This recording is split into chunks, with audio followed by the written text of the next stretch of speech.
Shalom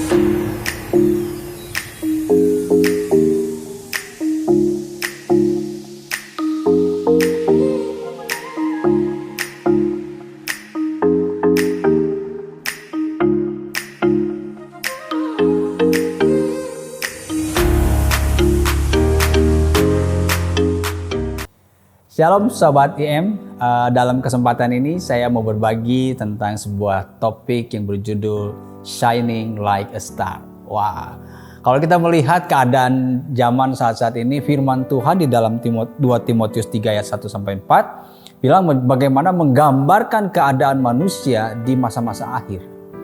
Di mana di situ dijelaskan tentang karakteristik orang-orang yang hidup di masa akhir zaman.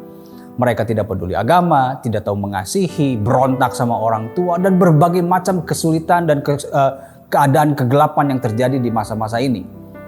Dalam keadaan seperti itu, apa yang perlu kita lakukan sebagai anak-anak Tuhan? Hal yang pasti yang kita perlu lakukan adalah bagaimana kita sebagai anak-anak Tuhan bersinar seperti terang di tengah kegelapan. Di dalam Filipi 2 ayat 15 bilang begini, supaya kamu tiada beraib dan tiada bernoda, sebagai anak-anak Allah yang tidak bercela di tengah-tengah angkatan yang bengkok hatinya dan yang sesat ini, sehingga kamu bercahaya di antara mereka seperti bintang-bintang di dunia. Wow, ini panggilan kita. Ini sesuatu yang harus kita tunjukkan di tengah dunia yang gelap itu, di mana kita harus berdiri bersinar seperti terang di tengah-tengah kegelapan. Apa yang harus kita lakukan sebagai anak-anak terang? Supaya kita benar-benar bisa menunjukkan sebuah perbedaan di tengah dunia yang gelap ini. Yang pertama, yang harus kita lakukan sebagai anak-anak Tuhan yang siap bersinar seperti terang di tengah kegelapan, kita harus sadar tentang identitas kita. Matius 5 ayat 14 bilang begini, kamu adalah terang dunia. Kota yang terletak di atas gunung tidak mungkin tersembunyi. Ini yang perlu kita sama-sama sadari saat ini. Bahwa untuk bisa bersinar seperti terang, kita harus sadar dulu tentang identitas kita sebagai anak terang.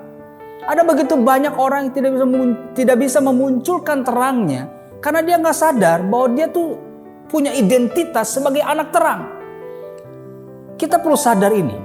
Ketika kita sadar sebagai anak terang, maka kita akan bertindak sebagai anak terang.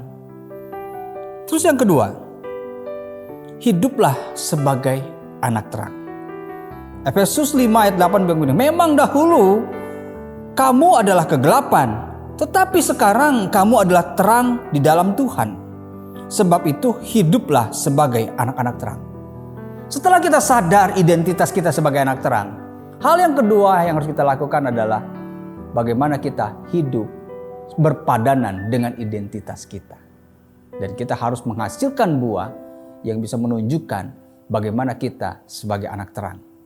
Saya percaya ketika kita mulai menyadari tentang identitas kita sebagai anak terang dan hidup sebagai anak terang, maka dengan sendirinya kehidupan kita akan bersinar di tengah kegelapan di angkatan yang bengkok hatinya ini. Tuhan memberkati.